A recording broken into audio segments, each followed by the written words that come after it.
Recording going. All right, so you can get started with your name, position you're running for, and tell us a little bit about yourself. Shontel Brown, Congresswoman for Ohio's 11th Congressional District, running for re-election. Started out as a city councilwoman in Warrensville Heights, giving me 3 years experience at the local level. I like to describe 2014 as a promotion. Excelled to become the Cuyahoga County representative for 10 communities in Cuyahoga County's 9th district, where I represented people from the inner city to the outer ring suburbs.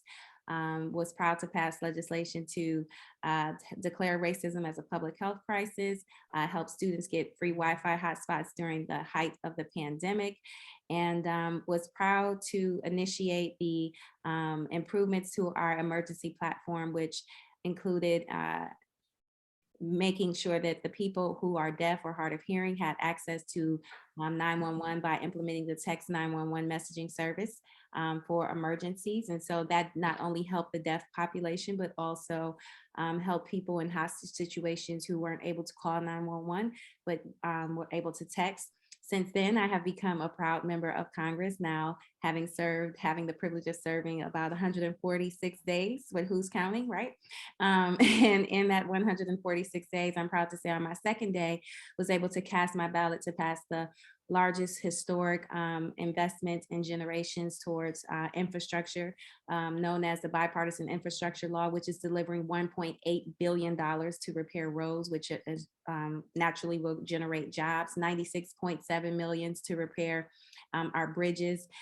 Over 650,000 lead pipes in Ohio will be replaced. And in addition to that, we also received $1 billion to preserve our Great Lakes. And so continuing to fight for the people of Ohio's 11th Congressional District and making sure we get all of the resources that we need and deserve. So with that, I want to make time for the questions. So that's a little bit about me.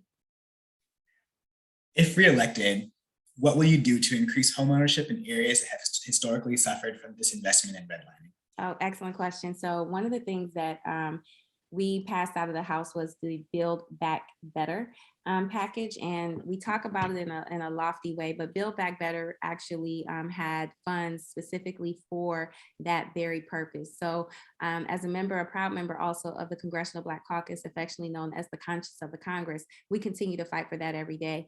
Also continue to maintain a good relationship with my predecessor, who is now the Secretary of HUD. And so we are in constant communications about how we can reach the goal. There's a goal of helping increase Black home ownership in 2030 by making sure we have, I believe, 30 million new home owners in the area of affordable housing. So particularly in those areas that have been redlined or historically disinvested.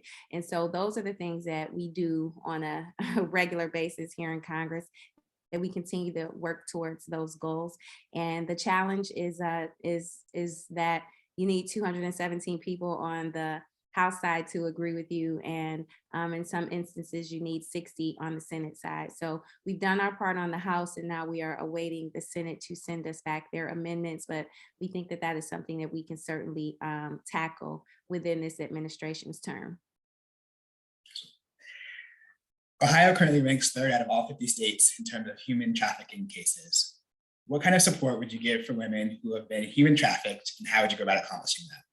Well, I'm proud to say during the omnibus, we reauthorized the Violence Against Women Act. And so we are already, again, doing some of that work where we are making sure that we're investing in issues that have had a disparate impact on women. While violence and human trafficking is not limited to women, just making sure that we know that they are a huge population that suffer from human trafficking. So we've already begun the work, and we'll continue to make investments as needed, but also partnering with our local communities. You know, this is something that I see opportunities for us to work closely with our city council members and our local police departments. And the other thing that I'm confident of is that this administration will be making significant investments in making sure that our law enforcement and peace officers have the resources to equip them with the training to be able to identify when these issues are happening, and train them with the skills to be better intercessors. So we've started that work, and we will continue it.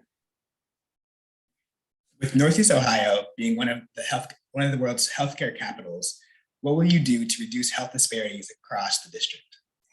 Oh, so interesting enough that you asked this question. So if the people don't know, I currently sit on agriculture and oversight, which I think is a good intersection for this issue. As we recently talked about in the oversight committee, universal health care. That was what my committee hearing was about yesterday. We had a committee that lasted from 10 a.m. to a little beyond 2:30, where we talked about the importance of universal health care specifically, and how it would impact communities of color. We know that Black communities, and particularly low income communities, are the ones that are most grossly adversely affected by the disparities and either being underinsured or uninsured. So that's the first step, is making sure that we continue to build upon the Affordable Care Act, also known as Obamacare, to make sure that people who are uninsured or underinsured have access to high quality healthcare. And then the other thing is continuing to partner with these medical facilities who are, and we are blessed in Ohio's 11th congressional district to have world-class hospitals. But we also recognize that there are third world infant mortality rates. And that was the foundation that led me to declare racism as a public health crisis as a county council representative.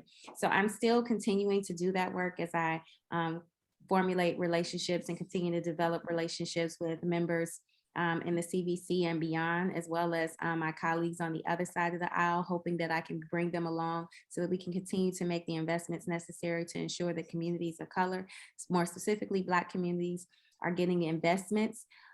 We have a number of committees, including a maternal health board, infant mortality advisory committee, where some of my colleagues are spend the majority of their time dedicated to doing this work. And I have great relationships with them, folks like Robin Kelly and Lauren Moore, Lauren Underwood, who specifically are working on infant mortality and maternal mortality issues. And so those relationships will ultimately prove favorable, I believe, for someone who's already seated in the position to be able to leverage them to get the resources that we need into our community. So again, I'm proud to say, as a newly elected member, that is something that we've already begun to work on, and I continue to cultivate the relationships with folks who have more experience, but it is a high priority. Why are you the best candidate for this seat? Well, I'm already here. The people decided, we had a hotly contested, very contentious, crowded, folks forget, crowded election, special election just last year. And put in a lot of work, came from what was some would describe a miraculous comeback, as you know, what my most prominent opponent, if you will, had touted a 30 plus point lead, which we were able to chip away at because I had done the work, doing the work, delivering results, not insults, delivering results, not rhetoric, providing sound solutions and not sound bites, delivering, making headway and not trying to look for headlines. That has always been the thing that has distinguished me from all of the other 12 candidates who we ran against. And as a result, we were able to win a majority, not plurality. We earned 50.1% of the vote in a 13-person race, which is hard to do. It's very hard to do. And so I think that is proof positive that I am unquestionably the best candidate. In addition to that, I continue to maintain the relationships that I've had. And my coalition has expanded as a result of that. Folks who were supportive of my challenger during the special election have graciously availed me their support and have begun to work with me so that we can put the past and pettiness behind us so that we can focus on providing for the people. And so that's what makes me the best candidate for this seat. So I am already a member. I like to say a member, and I have delivered on my campaign promises, which is delivering results for the people of Northeast Ohio. So I think with that, there is no other choice than myself, and I say that humbly and respectfully, than to make sure that we maintain someone who has a track record of delivering and a history of being able to work well with others, even when we don't agree.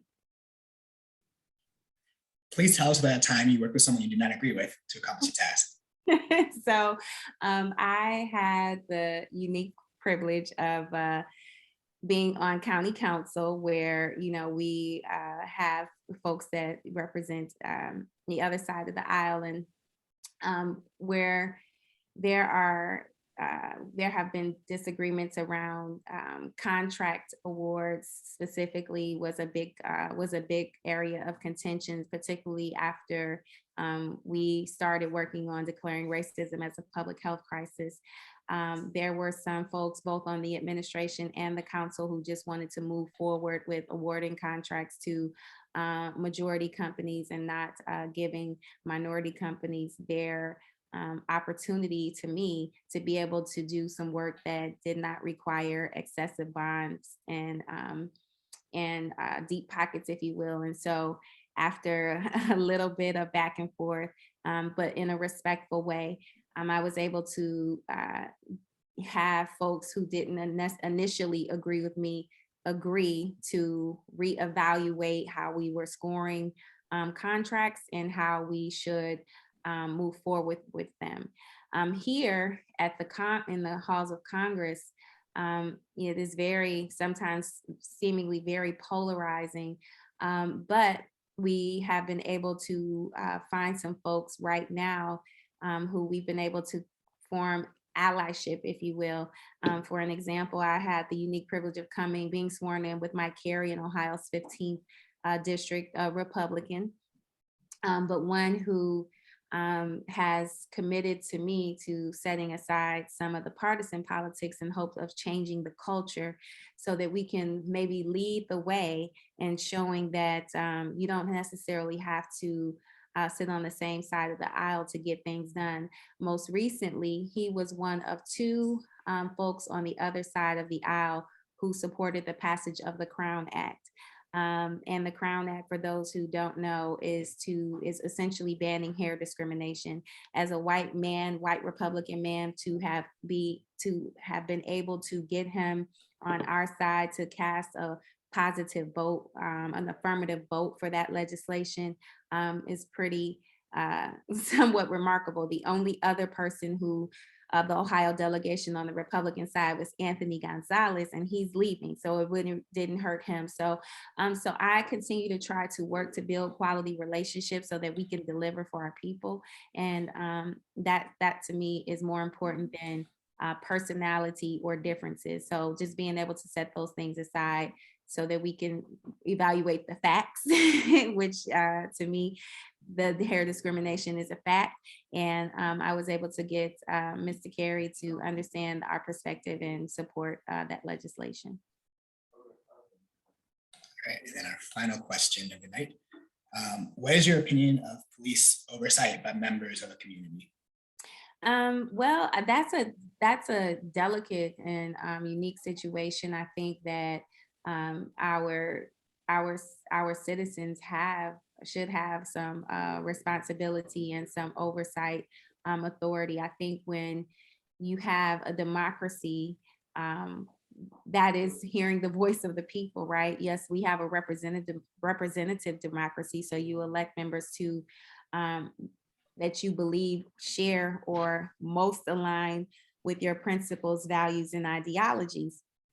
But when it comes to our police department, I think that there should be some community involvement in helping to shape how our law enforcement should be protecting and serving us. And sometimes I think there has not been enough emphasis on the protecting and serving. And so I think it also would stand to